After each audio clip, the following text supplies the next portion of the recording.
Thank you, Sir Roger, and it is a pleasure to serve under your chairship and to see you here today. May I start by thanking my honourable friend, the member for Swansea East, who co-chairs the Beauty, Aesthetics and Wellbeing APPG, along with my honourable friend, the member for Bradford South, and congratulate her on securing this debate and her excellent opening speech on the lack of sufficient support for the beauty and wellbeing industry through the pandemic. She talked about the challenges they faced, and many of those challenges were then echoed, I think, across the board by honourable members, right honourable members who have spoken in this debate. May I also thank all honourable members who have made those contributions, including honourable friend, the member for Bradford South, Newport East, as well as honourable members for Romsey and Southampton North, Strangford, and others who I know have contributed in their discussions with us who were unable to speak today. There were many important points made, including by, if I may mention, the points made by my honourable friend, the member for Newport East, on the support provided also by the Welsh government, Welsh Labour government, but also very powerful points made by the member for Romsey and Southampton North, really highlighting how so much more, how this is a women-led sector, employing women, but also is a BAME-led sector in many ways, but serving men and women, young and old, across the country, probably one industry that serves probably almost everybody in the country at some point. And she also made and outlined the arguments, as others have done, about reduction in VATs, and points made also by a former hairdresser, Maria Evangelou, in an article written in Politics Home before the budget this year.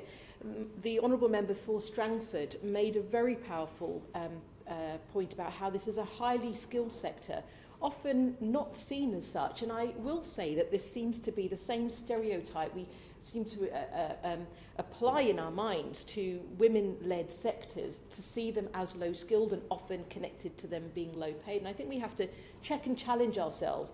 I don't think there's anything more than greater than the contribution of lockdown to understanding this. When we saw the rise of lockdown haircuts, I too had to learn how to use a barber set. But you know, I think what happened is we really appreciated how much skill goes into making us all look and feel as good as we can and we should. And I think the points made about how this is almost like a contribution to a wider health and well-being sector is a very, very important way to see this industry. And I hope that this House will take that on board and see that in future debates too.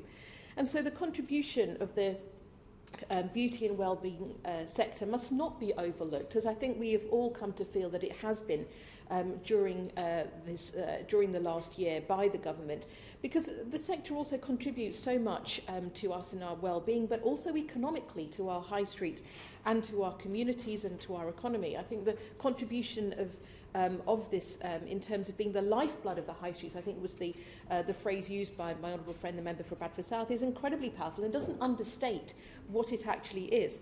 Indeed, a report by Oxford Economics found that the beauty industry, which employs around 600,000 people and has done so for some time, contributes to around 28 billion to the UK's GDP annually and supports £7 billion in UK tax revenues, Sir Roger, equivalent to the combined salaries of 250,000 nurses and midwives.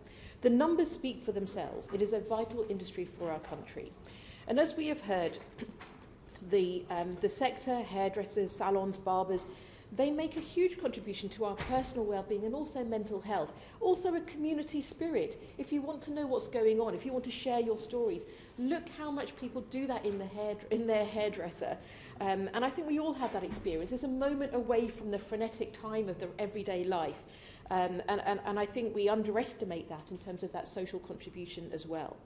But during the pandemic, the industry has certainly been one of those most acutely hit by the restrictions, because it is a close contact industry. And the product is often a one-to-one service. And as one stylist doesn't serve 10 clients, as you might see in an hour in a restaurant. And so being very much more affected by social distancing and then the extra costs that have gone with that in terms of maintaining safety for staff and also for customers. We've also seen a sharp increase in permanent closures of hair and beauty businesses, with around 20% who have had to shut their doors so far. And the numbers employed as hairdressers or in related services has also fallen by 20%. Of these, over 60% were self-employed. And we have heard, I think, through the debate, how those who are coming, they may be employed and then go on to be self-employed and then go on to be owners of businesses and then employ others. They take those risks themselves every step of the way.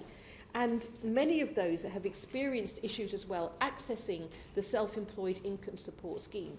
I would see self-employed often as a journey to becoming employers as well. And I think we need to understand the issues they face sometimes in that context too. So looking ahead, the future remains far from certain for the industry, and it's one of the reasons why it's a very important time to be having this debate today. As we have heard as well, I think the Right Honourable Member for Newport East said this, that 6 out of 10 salons started this year with no cash reserves, and many businesses are now described as acutely vulnerable to failure. 62% of salon owners surveyed by the National Hair and Beauty Federation were not confident they'll remain solvent by the end of this year, and there are also projections of further redundancies of over 15%. Luke Hersherson, a globally renowned hairstylist backing the Save Our Salons campaign, also said earlier this year, in March, my salons will have been closed for 260 days out of 365. Running a business for more than 2/3 of a year with no income at all is incredibly challenging. When the tap is turned off, salon businesses are still paying landlords, they're still paying utility bills, insurance costs, and subsidising furlough pay. It's a huge strain on the entire industry. Now, although barbers, hairdressers and beauty salons have been allowed to open since the 12th of April, there remain huge concerns over the gap between the revenues they can generate and their overheads. Our principle since the start of the pandemic has been that public health measures must be matched by fair economic measures. The Chancellor once promised that he would do whatever it takes. And Labour's position continues to be that these businesses must be supported so that they can recover and thrive after the pandemic. Now, furlough has helped so many, but we know employers still have to pay national insurance contributions.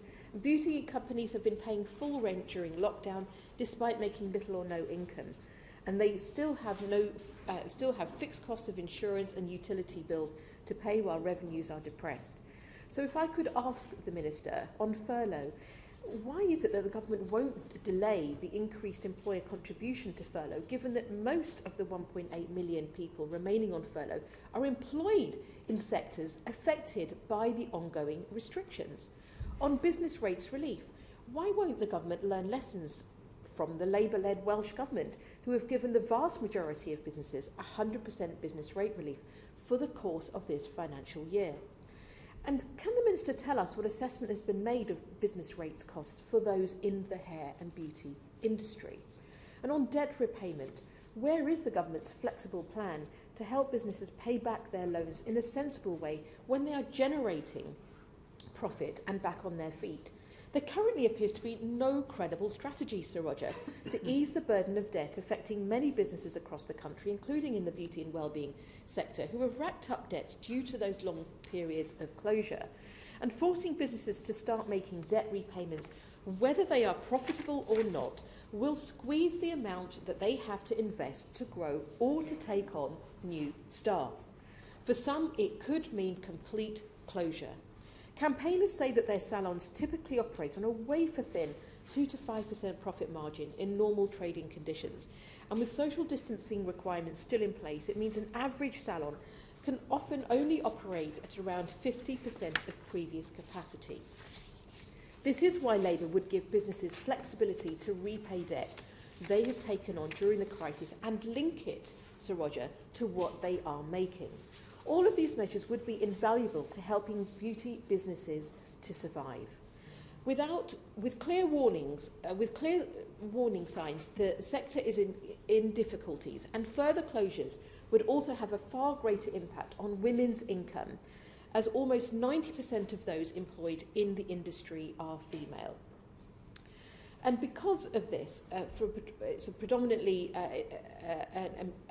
female-led sector, we know also that women have seen a worse economic hit through the year across all sectors. It is important to know from the Minister what further steps are being taken to ensure those in the beauty sector do not continue to be disproportionately affected by the economic impact of this pandemic.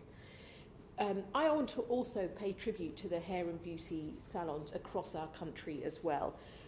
They play an enormous role, as you said, at the heart of our communities, and in my constituency of Feltham and Heston, I've seen this. And I've also seen a large proportion of ethnic minority communities in my constituency as well.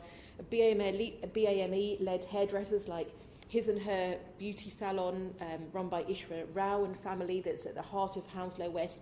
When we go along the parade and we talk to the shop owners, how much they just come out and they say how much they're still struggling. And that I still don't think that voice is heard sufficiently as we think about the economic recovery that we face. And I want to thank them for what they continue to do and for continuing to share their stories with us all. And it is right that there are new grants available as part of the Restart Grant scheme, but we have no idea of how well these are supporting the beauty sector. In answer to a parliamentary question, the Department released a breakdown of the Restart Grant funding allocations and payments. However, it does not hold a sector or sub-sector level data set. If the government point to the Restart Grant as a key support measure for the beauty industry, will the Minister not now publish how much of this funding is actually reaching those beauty and wellbeing businesses? And on skills, we know that there have been an almost 30% fewer apprenticeship starts in hair and beauty in the first 6 months of this academic year compared to the last. And the Save Our Salons campaign group estimates that nearly 4 in 5 will not recruit any apprenticeships this year. As the salons struggle to take on new trainees and hold on to staff leaving for other sectors, how will the government ensure that they retain the skill sets needed for it to thrive in the future? These are businesses that make a vital contribution to our economy. We know the government's approach to the crisis has failed to appreciate the importance of the sector and provide the extent of the support needed. Businesses have done right by our country during this crisis, and the government must now do right by them. The health and well-being and beauty sector is a skilled and creative sector at the heart of our communities, which absolutely deserves our support. Thank you, Sir Roger. Thank you.